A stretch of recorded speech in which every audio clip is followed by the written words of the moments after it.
हुजूर सल्लल्लाहु अलैहि वसल्लम के पास एक मेहमान आ गए रात के वक्त में। जब वो आए तो हुजूर ने पूछा खाना खाना है? तुमने कहा खाना है। झूठ और भूख को जमा करना मना है। कहा जी खाना है। तो हुजूर सल्लल्लाहु अलैहि वसल्लम ने फरमाया अज़वाज मुतहरात के घरों में पता करो कुछ है। हजरत उम्मे सलमा के घर में पता किया तो कहा या रसूलल्लाह 4 दिन से रोटी नहीं पकी। हजरत ज़ैनब से पूछा तो कहा हुजूर कई दिन से चूल्हा ही नहीं जलाया। हजरत आयशा सिद्दीका, हजरत मैमूना, हजरत सौदा, तमाम घरों से बज़ाहिर ये दो जहां के शाह हैं, पर पास कुछ रखते नहीं। दो जहां की नेमतें हैं इनके खाली हाथ में। हर चीज है पर फकर इख्तियारी है। कोई शय ना मिली। नबी पाक सल्लल्लाहु अलैहि वसल्लम ने मस्जिद में ऐलान किया, फरमाया कौन है जो मेरे मेहमान को रोटी खिलाए। इन लफ्जों का हुस्न कोई हुस्न वाला ही समझ सकता है। फरमाया कौन है जो मेरे मेहमान को खाना खिलाए। तो एक सियाबी ले गए और उठे वो सियाबी जो सियाबा में गरीब थे, एक अंसारी जो गरीब आदमी थे। अगरचे मेरे महबूब के गुलामों में जो बड़े अमीर थे वो भी खर्च करने में बड़े आगे थे। हजरत उस्मान गनी रदी अल्लाह ताला, हजरत अब्दुर्रहमान इब्ने औफ, हजरत अबू बकर सिद्दीक रदी अल्लाह। लेकिन ये गरीब आदमी का हुजूर मैं ले जाऊंगा, मैं लेके जाऊंगा। जब बुखारी मुस्लिम है, हुजूर ने फरमाया ले जाओ। वो अब से आप ही घर ले गए और बीवी से मशवरा किया। बात पे गौर करना, हर चीज की भूख देखी जा सकती है, बच्चों की नहीं देखी जा सकती। वो अंसारी हुजूर के मेहमान को घर ले गए, जाके बीवी से मशवरा किया। कहा भली मानस घर में कुछ है? तो उसने कहा थोड़ा सा बच्चों के लिए खाना रखा है। बच्चों के लिए? बच्चे तो बुज़दिल कर देते हैं, बच्चे तो आदमी को बुज़दिल कर देते हैं, बच्चे तो मार देते हैं, कलेजा फट जाता है बच्चा भूखा हो तो, नींद ही नहीं आती।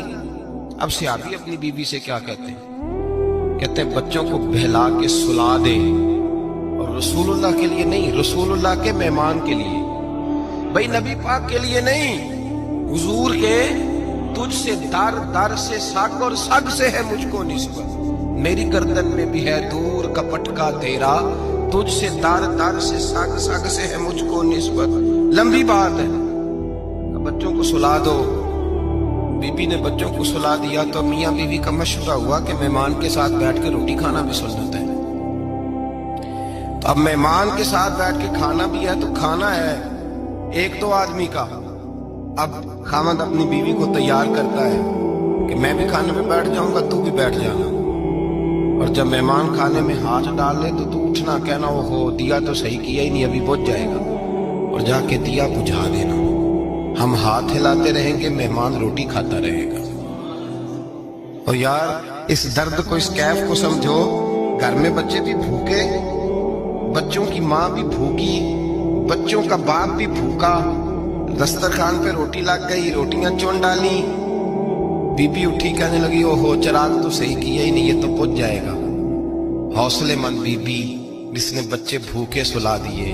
वो भूखे सोए हुए बच्चों की भूखी अम्मा उठी और अपने खामंद की ताबेदारी में उठी। मैं गुड्डी ते हथ डोर सजन दे, वो जिंज रखे कुंज रहना है। उठी और उसने ना दिया ठीक करने के बहाने बुझा दिया। मेहमान रोटी खाता रहा और रसूलुल्लाह के नौकर कुर्बानी देते रहे। वो रोटी खा के सैर होके बिस्तर बिछाया तो सो गया। ये मियाँ बीवी सारी रात बच्चों की तरफ देखते रहे और गौर करते रहे और राजी रहे कि हमने हुजूर का फरीजा निभाया है। कुर्बान जाऊं महबूब पे, बेखबर हो जो गुलामों से, वो आका क्या है। वो सियाबा, वो अगर कुर्बानियां देते थे तो जो एजाज मिलता था वो भी बड़ा शान वाला है। सियाबी कहते हैं मैं फजर की नमाज पढ़ने मस्जिद आया, पहला कदम रखा तो मेरे करीम बोले, हुजूर ने फरमाया रात जो तूने और तेरी बीवी ने अमल किया है खुदा को भी बड़ा पसंद आया है, मोहम्मद मुस्तफा को भी बड़ा पसंद है। और फिर एक लफ्ज और है हदीस में, एक रवायत में कुछ जुमले और भी हैं। हुजूर ने फरमाया जब तू और तेरी बीवी रात मेहमान के साथ एसार कर रहे थे ना, तो अर्श का मालिक तुम्हें मुस्कुरा मुस्कुरा के देख रहा था। रब तुम्हें देख के मुस्कुरा रहा था। रब तुम्हें देख के मुस्कुरा। तर दामनी पे शेख हमारी ना जाइए, हम दामन न छोड़ दें तो फरिश्ते वुजू करें। पर मैं वो मुस्कुरा रहा था कि मेरे बंदे मेरे रसूल की